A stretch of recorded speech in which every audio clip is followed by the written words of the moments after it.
Roda de conversa, o transtorno do espectro autista.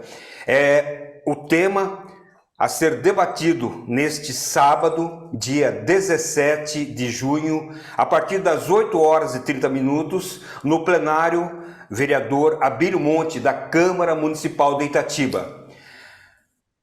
Com certeza, assuntos que necessitam de conhecimentos, paciências e discussões para o aprendizado. Vários serão os palestrantes nessa roda de conversa que terá uma interação grandiosa com o público presente no plenário. O contato do Alô Notícias é com a doutora Elaine Mendes, que vai falar especificamente do objetivo do evento e os aspectos gerais, que envolvem o transtorno de espectro autista. Doutora Elaine, satisfação. Conte-nos, a importância, primeiramente, de eventos como esse estarem sendo realizados. Satisfação. Bom dia, muito obrigada, Luiz, uma satisfação imensa estar aqui e agradeço a oportunidade de estar falando sobre isso. Falar sobre o transtorno do espectro autista é algo que queima no meu coração já faz alguns anos.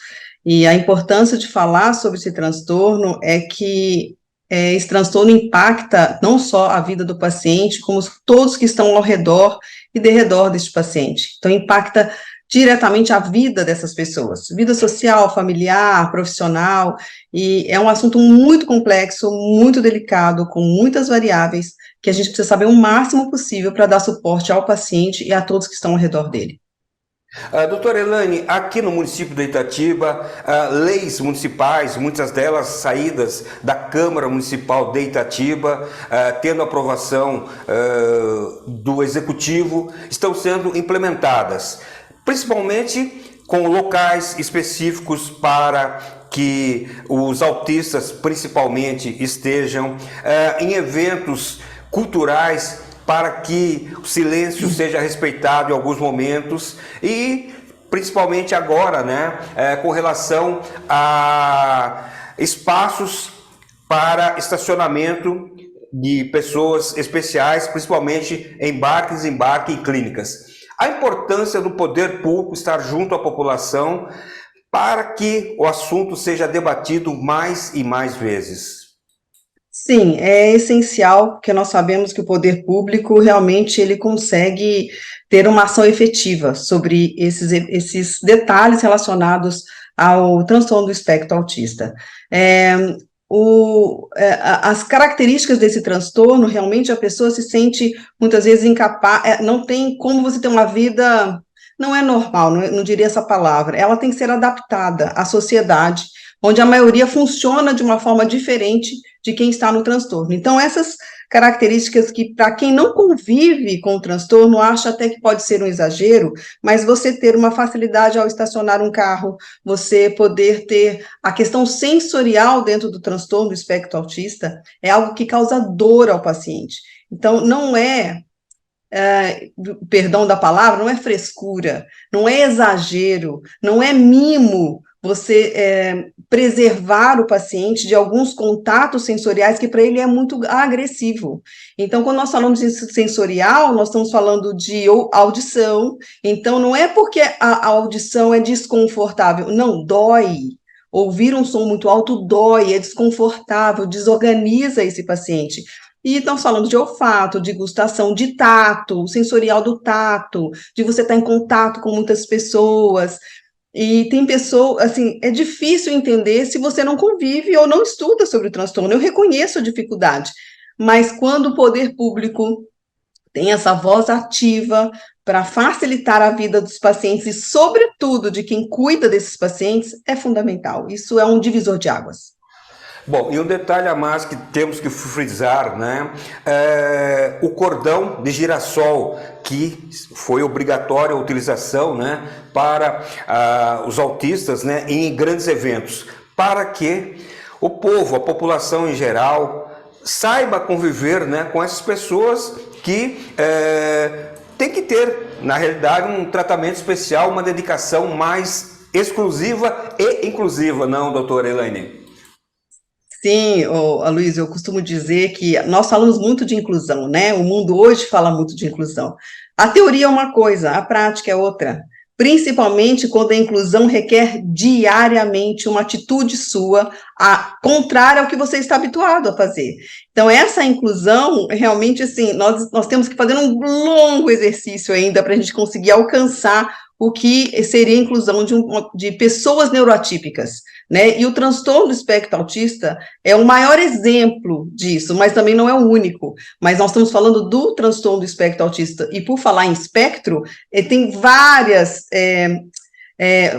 são vários tons de cinza, né? Então, digamos, são vários espectros mesmo, cada um está numa intensidade diferente do outro. E realmente a inclusão, essa questão de você poder respeitar o limite do outro, isso é muito importante para o ser humano como um todo, né? É um trabalho de vida, que hoje está sendo instituído para que a gente consiga, através da lei, para que a gente consiga respeitar o limite do próximo.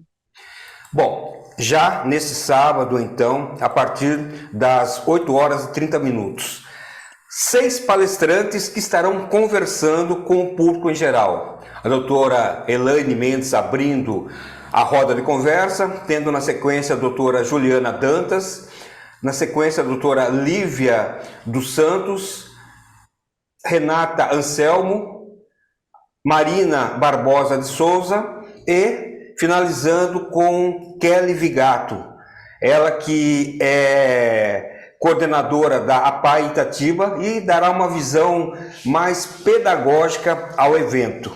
Gostaria que a doutora Elaine Mendes reforçasse o convite à população para participar. Afinal de contas, é um evento aberto não só, né, para os familiares das pessoas com o espectro autista, mas também a população em geral que tem um engajamento e uma participação na vida dessas pessoas, correto? Correto. Fica aqui o meu convite em especial para todas as pessoas, não só as que convivem direta ou indiretamente com o transtorno do espectro autista, mas até as pessoas que tenham curiosidade, porque ouviu alguém dizer, tem um colega, um amigo, quer instruir. A nossa intenção nesse evento é acolher e desmistificar algumas coisas, porque é complexo falar do transtorno do espectro autista. O que a gente quer fazer é trazer uma linguagem acessível a todas as pessoas, para que elas consigam entender um pouco dessa complexidade, desse universo que envolve o transtorno do espectro autista. Nós vamos falar muito do diagnóstico, muitas pessoas estão exagerando no diagnóstico, outras estão ocultando esse diagnóstico. Quanto antes nós fizermos, essa pessoa, esse paciente pode ser adequado à sociedade. Então, terá parte dos médicos, que é pediatra, psiquiatra, eu também estarei falando um pouco dessa questão diagnóstica, e os terapeutas, que lidam diretamente com esse paciente. O TO, a psicóloga, e nós vamos falar da questão pedagógica, porque esse paciente tem que ser incluído dentro de uma escola. E como que está a escola para incluir? Quem é que faz o diagnóstico? Onde chega esse paciente primeiro? Na pediatra? Chega na escola? Quem é que faz? Quem é que começa a suspeitar e como conduzir esse paciente? É isso que nós queremos e principalmente deixar muito claro que é algo multidisciplinar. Não adianta você indicar várias pessoas que não se comuniquem. Essa mãe, esse cuidador está exausto, está exaurido, ele precisa de orientações, esclarecimentos e ser acolhido, porque com certeza está fazendo o melhor que ele pode, mas não é fácil a jornada. Então, os profissionais têm que estar alinhados junto com essa família, casamento bem feito, para que esse paciente seja adequado à sociedade. E esse evento... a família tem que estar participando junto aos atendimentos médicos. Afinal de contas, as crianças já em início de vida já podem demonstrar algumas situações que ela tem, né, o espectro autista, e consequentemente isso deve ser levado adiante para um tratamento o quanto antes melhor, né, em termos de cuidados especiais que requer, né, doutora Elaine? Muito bem pontuado, Luiz, exatamente. Os próprios pais são os primeiros a observarem algo diferente.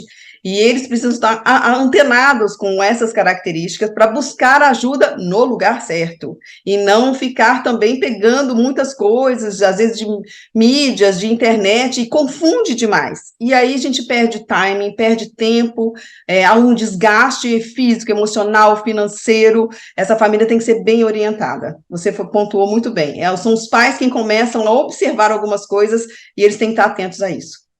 Bom, doutora Elaine Mendes, o nosso agradecimento pela participação, pelas explicações, e nos encontramos nesse sábado. Lembrando que o evento começa às 8h30 no plenário Abílio Monte da Câmara Municipal de Itatiba, se estenderá até às 12h30. São conversas, de certo modo, curtas, de 30 minutos, mas que deve ter muita interação e, consequentemente, a participação ativa da população itatibense. E para finalizarmos, quando um evento é promovido, vocês escolhem os temas a serem colocados em pauta? Como que é feito isso? Junto a quem? Boa pergunta. Esse evento em específico, Aloysio, me chegou, digamos assim, caiu no meu colo, é algo que eu sempre gostei muito, mas caiu no meu colo, entre aspas, assim, nós precisávamos falar alguma coisa sobre autismo, sobre o transtorno na cidade.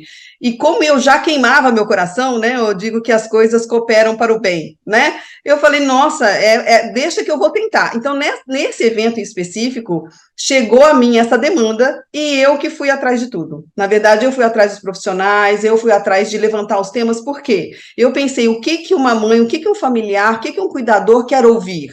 Uma coisa é um evento científico para médicos, para esclarecer atualizações, termos científicos, o que acontece de novo na comunidade científica. Outra abordagem é para as pessoas que estão envolvidas com isso, como elas vão entender, como nós vamos decifrar isso, falar com palavras que eles entendam. E aí eu montei o cronograma, espero que seja bem produtivo para as pessoas, comuniquei com as pessoas que lidam com transtornos, elas gostaram, e aí a gente foi agregando pessoas. E as pessoas vão se unindo por um bem comum. E aí surgiu dessa forma esse evento, Aloysio. Eu agradeço muito a oportunidade de estar aqui falando com você sobre isso. Mais uma vez, o nosso agradecimento à doutora Elaine Mendes e, por último, para finalizarmos, 5 opções: Atlético, Cruzeiro, América, Ponte Preta ou Guarani? Posso falar pelo meu pai, que o meu pai é Atlético Mineiro roxo, e assim, na verdade, eu torço, para quem está do meu lado, eu falo, para quem você quer que eu torça? Eu sou empática, mas como o meu pai já está com uma idade avançada, passou por alguns problemas de saúde faz pouco tempo, eu vou pelo meu pai, Atlético Mineiro, Galo. Até sábado, então. Satisfação. Até sábado. Muito obrigada. Conectada com você. Rádio AM.